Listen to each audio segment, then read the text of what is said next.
Welcome back to the lineup. We just talked college football. Now we're back to the NFL. Ryan Croak and Jake Bowen here with you, breaking down another solid slate of games. Maybe not as packed as the week before, but a solid slate nonetheless. We're starting with my New England Patriots taking down the Tampa Bay Buccaneers 28-23 in Tampa. Now, there's been a lot of doubts about this Patriots team, Jake. This is a signature win for them, and that's in that easy schedule. 8-2, first in the AFC East.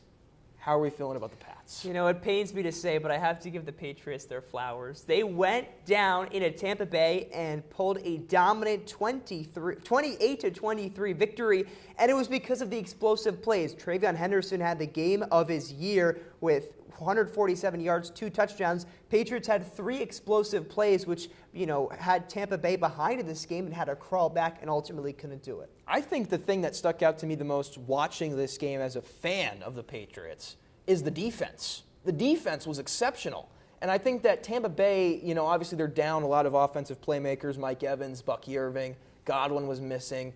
But they've still shown, even with those guys out, that they're still an elite offensive attack. And the Patriots' defense looked exceptional, made so many big plays time and time again, particularly in the second half. They were stellar. And that's what sort of, I think, won the Patriots the game. And also talk about Mike Vrabel. The job he's done with this team has been exceptional.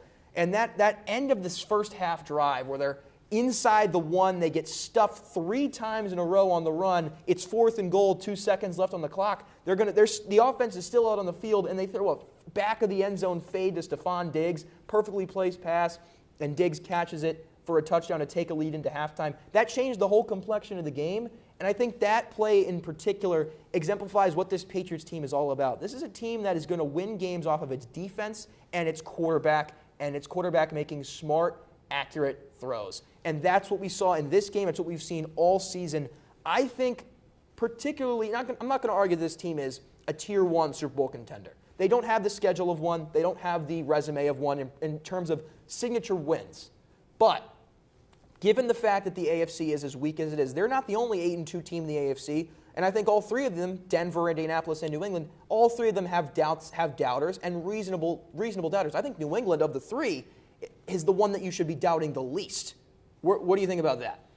Or the Colts. I think the Broncos are the most fraudulent 8-2 team I've seen. But I agree. The Colts, I think they have a couple of good wins. They played some teams close. They have probably better wins than the Patriots, but do you trust Daniel Jones? I know I don't. That's why I think the Patriots are a more trustworthy team. Drake May has been playing like an MVP. He is the MVP favorite. We'll talk about that coming in the next segment. But sticking to this game in particular, wasn't his finest performance. He struggled early, but he rebounded in the second half, and he looked exceptional yet again.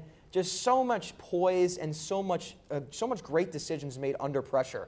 I love what I'm seeing out of this kid. I said it last year, get him an offensive line and get him some weapons, and you'll see what happens. He doesn't have a particularly great receiving core and a particularly great offensive line, but he's playing like an MVP, and that gives the Patriots a chance. You brought up the 3 AFC teams all tied at 8-2.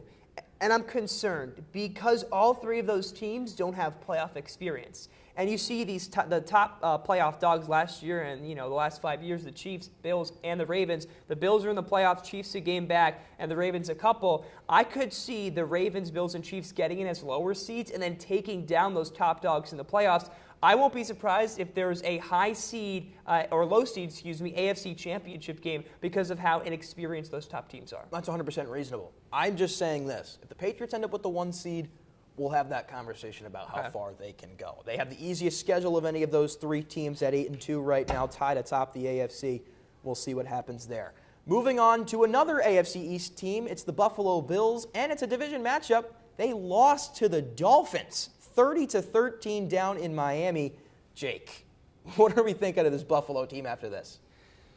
They had a fluke loss, against the Falcons earlier in the year, but I think the reason why they lost this game is because they played the Chiefs the week before. All that emotion, all that intensity to try to beat the Chiefs, year in and year out, the standard for Buffalo, and then you've got Miami the week after. A lot of that emotion that you let go after that big win, that big burst of emotion. Now you've got to go back and take on the Dolphins. And I think when Buffalo's looking at that schedule, they kind of brush that game off, and they're really focusing on Kansas City, putting all their chips on the table for the Chiefs. And while they were successful, the Dolphins, it was kind of deja vu for the Bills. The Dolphins had all this emotion coming in to take down one of the top dogs and get an upset win on their resume, and I think that's what happened in this game. Do you have any doubts about Buffalo after this?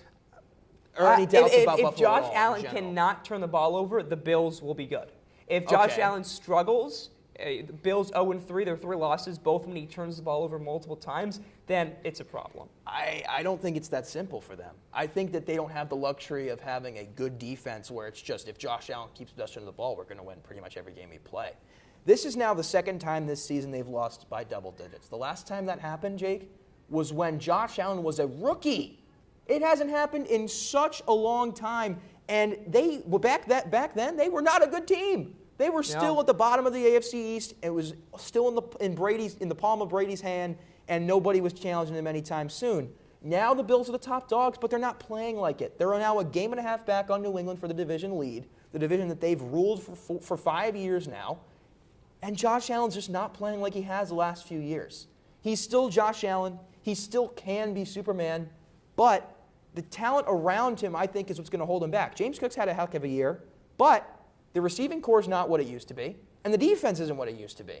I think that's what's going to cost this Buffalo team a chance at the Super Bowl. I think that they've taken a little bit too much of Josh Allen for granted. They haven't built up the defense enough, and that's what's going to cost them. There is no way you should be giving up this many points and look this poor against a Miami team that's had issues all season.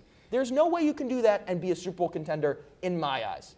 So Josh Allen obviously has been playing well. Do you think that's a mental fatigue the last 5 years trying to get there and falling short every time, that now he's having that fatigue, and how long can he really go playing at that level? I think it's the same thing that it's been for a while with Buffalo. They're asking too much of him.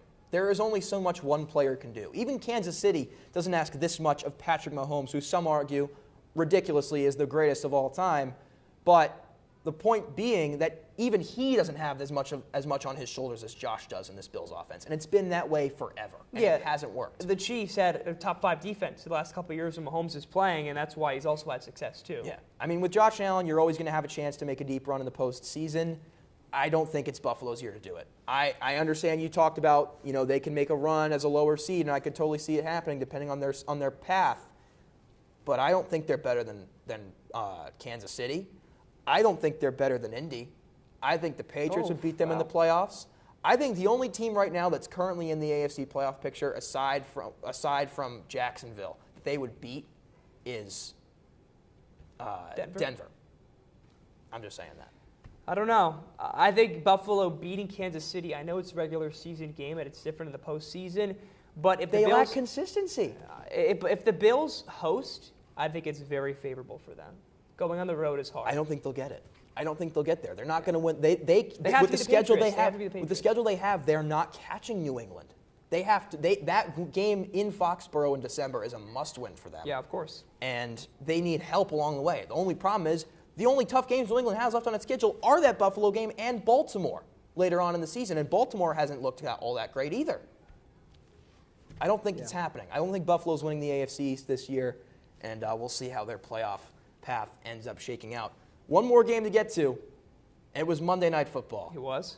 It was a matchup between two of the top teams in the NFC, Green Bay and Philadelphia. And oh boy, was it not what we expected. A 10-7 win for the Eagles. Defense, the story of this one. Jake, what do we make of it? Well, I really don't think it was defense. I think Jordan Love just isn't a great quarterback. I agree. mean, he's good, but he's not great. Listen, the Eagles have the 18th best defense in the league, and they looked like the top dogs against the Packers. Jordan Love in his home environment can't win against big teams. That's concerning. I think the Eagles' defense is getting disrespected with a comment like that. I mean, this is a team that's played a gauntlet of great offensive teams, and they have looked great against all of them. They have been stellar all year. I think this is a defense that is still Super Bowl caliber. And given that the teams that they've had to play on their schedule and the wins that they've picked up, a game like this as well, it shows you this defense is just as legit. Their numbers might not be the most impressive, but I think the results they've put on the paper have been exceptional. I think this is an Eagles team that proved with a game like this, even though the offense continues to struggle, and now A.J. Brown's saying all this stuff about, if you have me on your fantasy team, get rid of me. Like, that's also very concerning in terms of what's going on with that situation. But this is an Eagles team that should be the favorites in the NFC. And if a game like this, even though it was an ugly win, it was still a win over a top challenger in the NFC. This is a Philly team that's still very much legit. We'll talk about who our Super Bowl favorites are midway through the season, who a dark horse is, and our MVP favorites when we come back.